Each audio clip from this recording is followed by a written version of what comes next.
Salut les amis, c'est Ali Zouma, je suis de retour. Aujourd'hui, nous allons partager un truc très important concernant la prise de la batterie, une prise de la batterie professionnelle. On est sur Cubase 10.5. Je vous ai réservé un projet sur lequel nous allons travailler, sur lequel nous allons nous expliquer comment je fais mes prises de batterie, mes prises de guitare. Voilà. Premièrement, nous allons écouter juste une partie, deux parties. Nous allons commencer par là.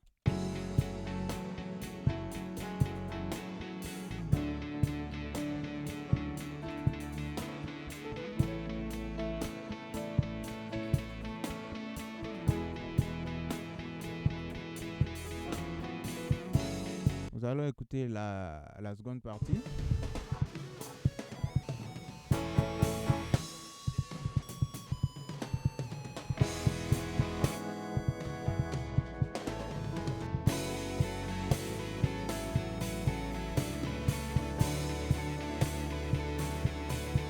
Si vous écoutez très bien, ce n'est pas un projet mix, c'est justement une prise de son. Je peux vous montrer la console.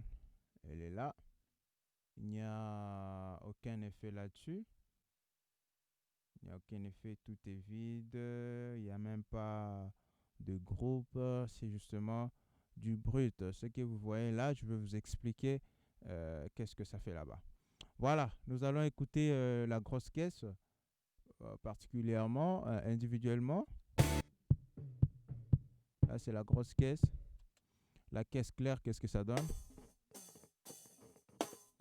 C'est normal. Je n'ai pas de piste membrane. Je vous dirai pourquoi. J'ai le Charleston. Voilà. Nous allons écouter le tome 1, tome 2. Vous avez entendu une sorte de compression sur le tome 1. Oui, je l'ai fait exprès. Tome 3. Voilà. Et vous allez écouter le Hawaii de cymbale. Je n'avais qu'un seul. Après, vous allez écouter le Room.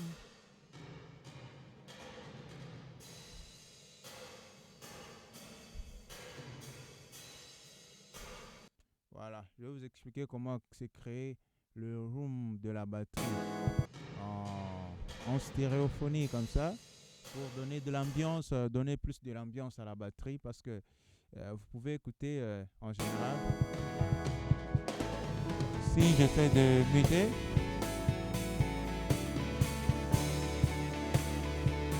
voilà, si je mute, si cette piste n'est pas là, je perds de l'ambiance de la batterie. Et voilà, nous allons passer à auditionner la guitare basse, parce que je suis en train de vous montrer comment obtenir un son analogique. Nous sommes sur le numérique, je suis sur la KU32 Allen. Et puis les monitoring que j'utilise, j'ai les Yamaha NS10, la version M. J'ai aussi le HS5 et le KRK Rocket 8. Les micros que j'utilise, c'est Neumann BSM 707. Et j'ai une paire de Shure, le DKT 7B et puis les autres versions. Voilà, c'est un peu ça. Vous allez écouter la basse.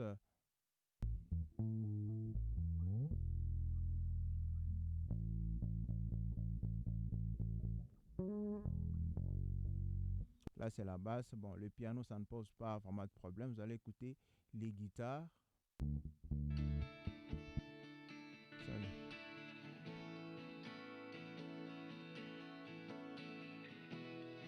Vous allez réaliser que les guitares sont très propres.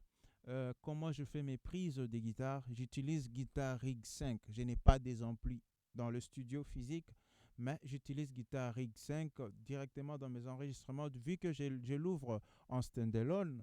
Et puis, quand je l'ouvre, je fais le routing sur ma console. Ça me donne le retour dans le studio et directement, je le prends avec les effets directement. Si vous écoutez, c'est vraiment très propre et une guitare classe.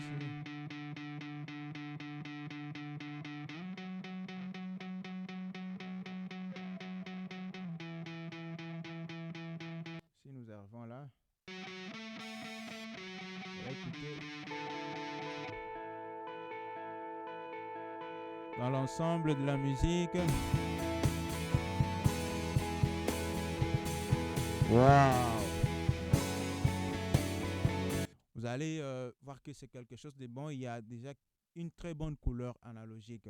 En fait, la technique que je devrais vous révéler, c'est si vous voyez mon entrée, il y a le CLA Mixable. Quand je configure mes entrées pour la batterie et d'autres instruments, j'utilise le CLA et je configure toutes les pistes là-bas. Il a 64 entrées, 64 sorties telles qu'il est là, ces plugins. Il est de Wave. Celui qui les veut, qu'il me l'écrive dans la description. Il est 64 entrées, 64 sorties. Et puis, je configure toutes mes pistes là-bas. Vous voyez partout là, de 8, 8, 8, 8. Ça donne 8 x 8. Et voilà, on est là. Le deuxième plugin, c'est le API, les compresseurs. Il est vraiment réputé. Très bien, très bon compresseur. Le troisième, c'est le CLA2A, un compresseur que j'aime beaucoup. Et le quatrième, j'utilise le Tap Machine de Wave. Après, j'utilise NLS pour la couleur analogique aussi. Je veux justement passer par là et passer aussi sur Saphira. Et quand je passe ici, j'en ai déjà tenté l'expérience d'avant et d'après. Vous obtenir un son tout à fait numérique, tout à fait digital, vous allez vous rendre compte que la résonance et même la réaction de certains compresseurs, de certains trucs, même à l'oreille, vous allez sentir quelque chose, on dirait d'enveloppé, quelque chose un peu bizarre. Mais le son, quand il a une couleur analogique, vous allez vous rendre compte que vous tombez dans les bons. Je vais vous faire une différence prochainement sur d'avant et l'après entre l'analogique et le numérique. C'est ce que j'utilise donc pour obtenir ce que j'ai maintenant, que ce soit sur les guitares, que ce soit sur quoi, sur toutes les prises, que ce soit sur le voix, c'est ce que j'utilise. C'est ça les grands secrets que j'utilise dans mes prises de son.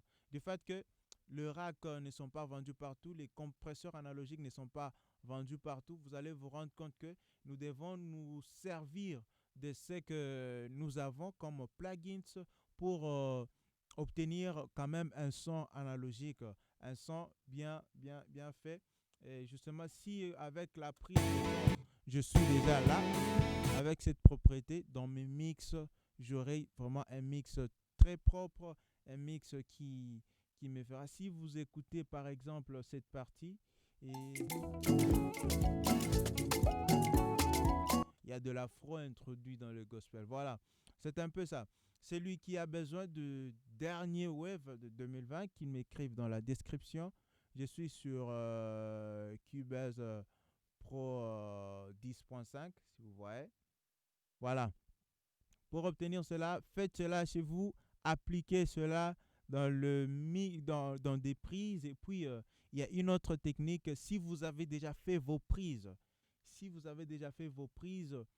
que vous avez à faire, c'est prendre votre console, sélectionner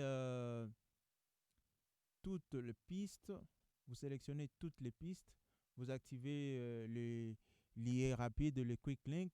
Après, vous mettez ces plugins partout. Après, partout, n'égalisez pas, vous laissez le tout, les knobs à 0 dB. Et puis, vous coulez en multipiste.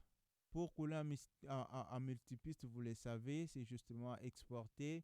Et puis, vous sélectionnez les voix et puis vous exportez en multipiste. Quand vous allez exporter, vous réimportez maintenant les pistes. Vous allez voir que la couleur va changer. Puis, passez au mixage. Vous allez me donner raison plus tard. Coup de chapeau, c'est Ali Zouma. Je suis de retour sur des tutos professionnels. Merci.